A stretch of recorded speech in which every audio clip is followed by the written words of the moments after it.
So now we're going to talk about these three areas, the psychological barriers. So it's understanding fear, insecurity, and the comfort zone. And so that in itself can be challenging because those are kind of personal things going on with an individual. And you may or may not know that. Again, these might be for you or for your team members. So one of them might be fear of failure.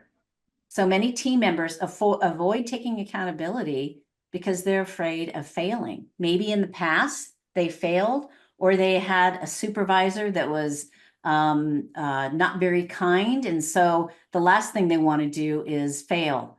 And they might be risk adverse too.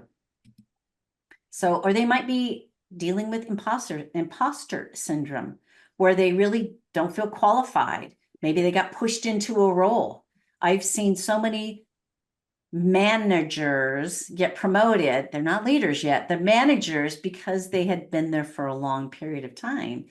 And they felt that imposter syndrome. Who do I think I am? I don't have any training. That's when the training is really important before they move into that position. Or somebody's not feeling good enough and really they're reluctant to take ownership of tasks. Or the comfort zone. There's some team members that may become complacent and really like the safety of their own familiar routines. And so you bring them in to do something different and they're like, freeze, like, I can't do that. So these are, I would call these psychological barriers because that's what's going on with the team members.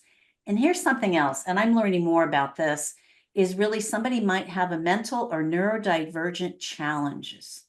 So, you know, they might have ADHD. They might be on the spectrum.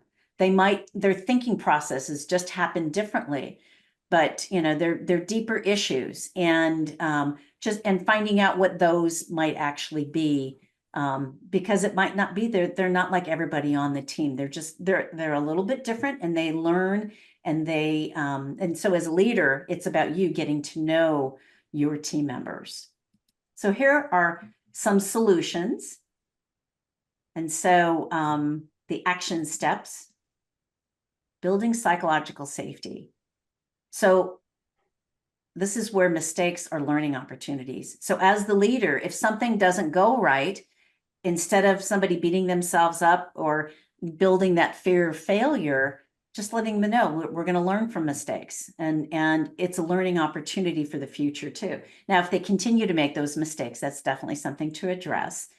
Or shifting from to growth mindset. So really, does your culture emphasize possibilities and creative thinking? Because the fixed mindset is, I can't do anything more. This is how I am. And the polarity of that is the growth mindset. And so that's where the possibilities of, well, what could happen if we do this? What could happen if we do that? And then also, EAP might be an answer, or coaching, really exploring to help people navigate their insecurities, foster ownership, and their own confidence. There's many leaders that I've worked with that still have the little gremlins that run in their head. Who do you think you are? You're not good enough, smart enough, enough.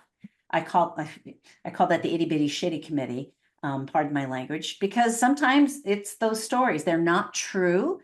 So it's about working with that. So in regards to coaching, I know that Tracy knows this too. We both work with clients that have some of these challenges, and that's our opportunities to work with them to dig deeper into those barriers, and find out the root causes of what stops them from this, and this.